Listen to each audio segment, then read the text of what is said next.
So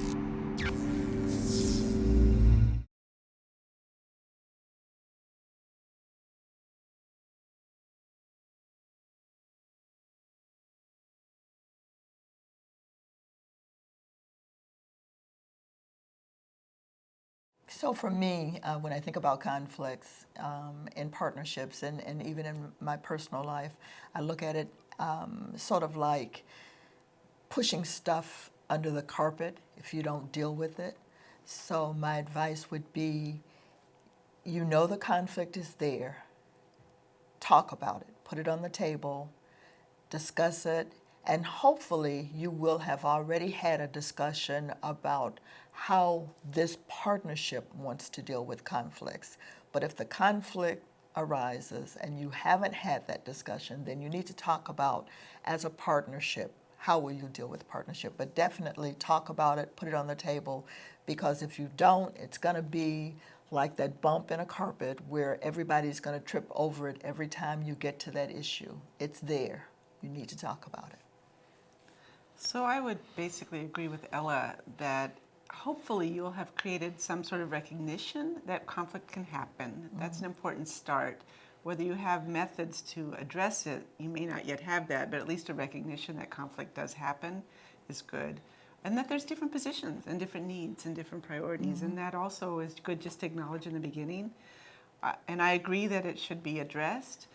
But it's a challenge. We've had a conflict recently where our partners wanted to change the measurement instrument. We've already done 2 cycles of collecting data, and they're saying it's a burden on our community, and we want to. And so, and then we have 3 IRBs we have to go through, 2 tribal IRBs and the university IRB, and then 2 tribal partners don't want to change the instrument, and another tribal partner does. And so we had to kind of talk about it all and try and figure out how to meet the priorities. And we came to decisions that we felt honored what people wanted, but it wasn't that it's an easy thing to do because it means work, and it's part of the relationship is to acknowledge that that's part of the work. And it's good because then it makes the issue of community voice more important if it's addressed as a real issue rather than a neutral issue. So just thinking in terms of general words of advice, I would say transparency is so important. Just be real. Whatever the issues are, if you don't agree with something, say it. Be upfront about it. You want to create a trusting relationship. You want your word to be your bond. So be upfront, be honest about how you feel, and know that other folk might disagree with you, and provide a space to disagree on things. So just be upfront. I guess I would say that also trust just builds slowly. And trust builds in practice, and trust builds by showing up and by listening to each other, and it isn't something you can assume. And it's dynamic too, and you can actually make mistakes. And if you make mistakes, apologize and say, I really blew it that time, but this is what I'm committed to. So be willing to say I made a mistake here, and I didn't. One of the mistakes that academics often do is that a community partner says something, the academic partner repeats it or says it more strongly or says it in more academese. Community partner doesn't feel heard. The academic is suddenly the person with the knowledge.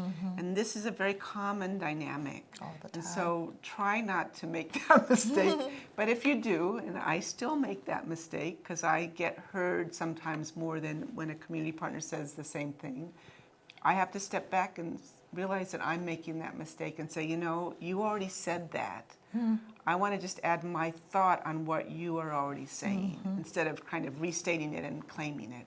So that's a common mistake that academics do make. But just in general, be willing to own our mistakes. And that's part of transparency, I think. And move forward in a really good way with each other. Yeah. I think just assume that there's good intentions, and that part of that intention is recognizing that conflict happens, you will make mistakes, but the good intention hopefully will survive. I guess one more issue for me is recognizing, again, we don't live as independent, separate bubbles. We live in society. And so we replicate those things that we don't want to replicate necessarily, of unequal power relations, or something that's preventing a voice from being heard, or a racist comment that you didn't imagine you were really part of, and then suddenly you are part of it, or making it. And so you just have to acknowledge that we have to very much recognize that we bring our society with us. Absolutely. With those good intentions, and it's not a bad thing to recognize that, it's a good thing, and to be transparent about that. So. And I mean, I'm just standing here looking at decision making. One point on that is it needs to be a prior discussion, but something as simple as deciding if it's going to be consensus or vote. You need to talk about it.